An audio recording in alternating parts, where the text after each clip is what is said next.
La radio du Salon de la radio, avec Broadcast Associés, La Lettre Pro et Visionnaire, sur Connect en Air.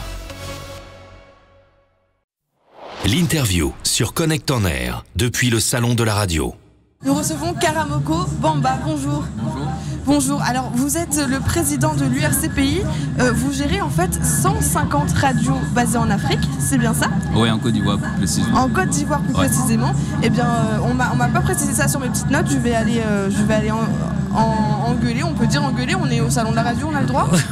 De toute manière, maintenant c'est fait. Non, en fait, il voulait dire que j'ai géré 150 radios en Côte d'Ivoire, mais je suis par ailleurs le président des radios communautaires d'Afrique.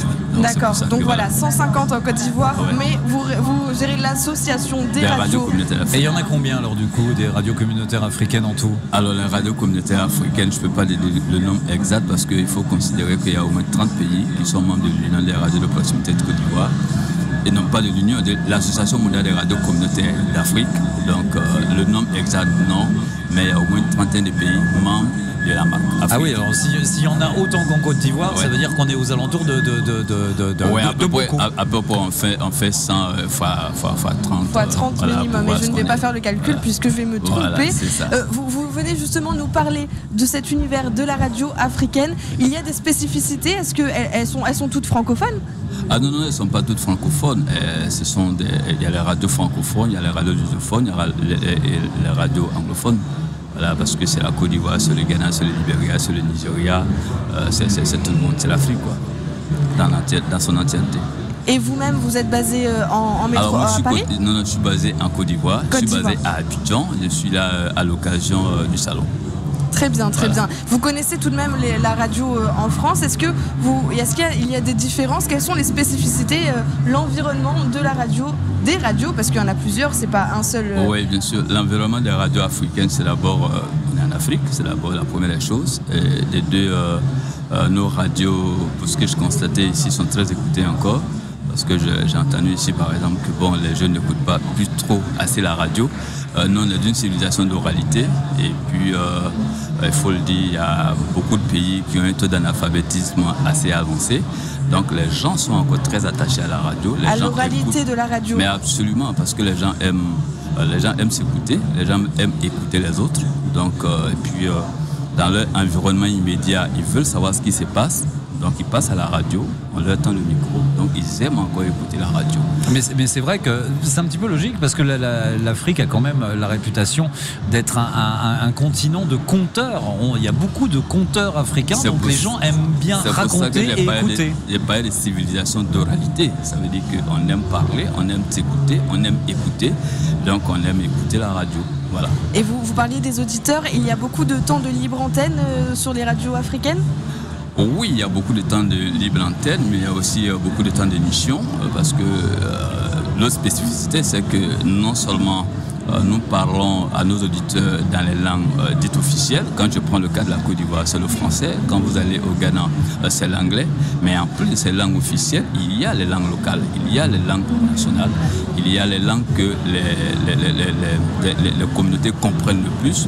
Donc on est vraiment très proche de ces communautés-là parce qu'on s'adresse à elles dans leur langue locale, on parle de santé dans leur langue, on parle d'éducation dans leur langue, disons qu'on parle de leurs problématiques au quotidien dans leurs différentes langues locales. En ce qui concerne la programmation musicale sur les radios, en général les radios africaines, c'est de la musique africaine ou vous êtes autant qu'en France très divers? Non, on est ouvert. On est ouvert, on est très divers parce que le public lui-même il est ouvert aussi, hein, il est divers. Et aujourd'hui, vous avez ceux qui écoutent, qui aiment nos musiques, la musique africaine, mais il y a aussi les jeunes. Voilà, il y a une autre frange de la population qui est très branchée, qui est très connectée sur la musique de l'extérieur, la musique européenne, la musique américaine. Donc l'Afrique est très ouverte sur l'extérieur. Donc nous sommes tenus de nous adapter à cet auditoire.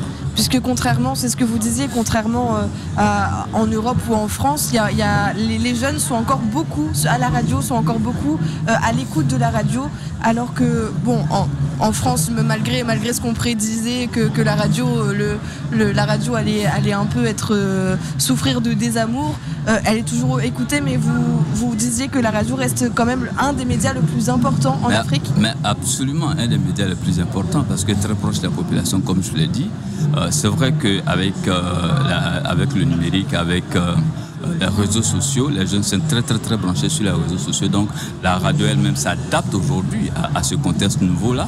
Parce que comme je l'ai dit, en plus d'avoir nos auditeurs traditionnels, il y a aussi les jeunes qui sont sur leur smartphone, les jeunes qui sont sur les réseaux sociaux. Donc aujourd'hui on fait comme ici, on fait la radio filmée, les gens s'écoutent, les gens se regardent et les gens ils ont des pages Facebook, des pages Twitter.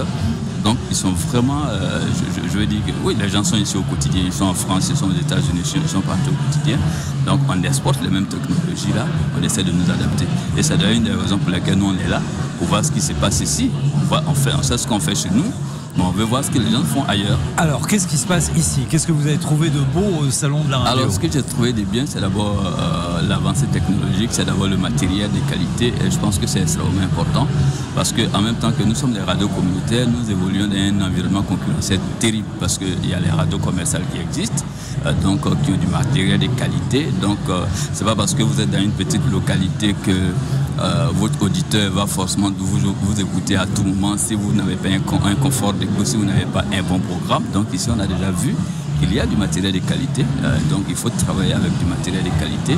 Il y a une avancée sur le plan technologique parce qu'on a vu pas mal d'appareils aujourd'hui, en tout cas qui aident à faire avancer la radio. Et puis on a écouté aussi des informations concernant, si vous voulez, les moyens de financement des radios. Donc c'est tout ça qu'on a vu. On a vu des équipementiers qui sont assez bien équipés.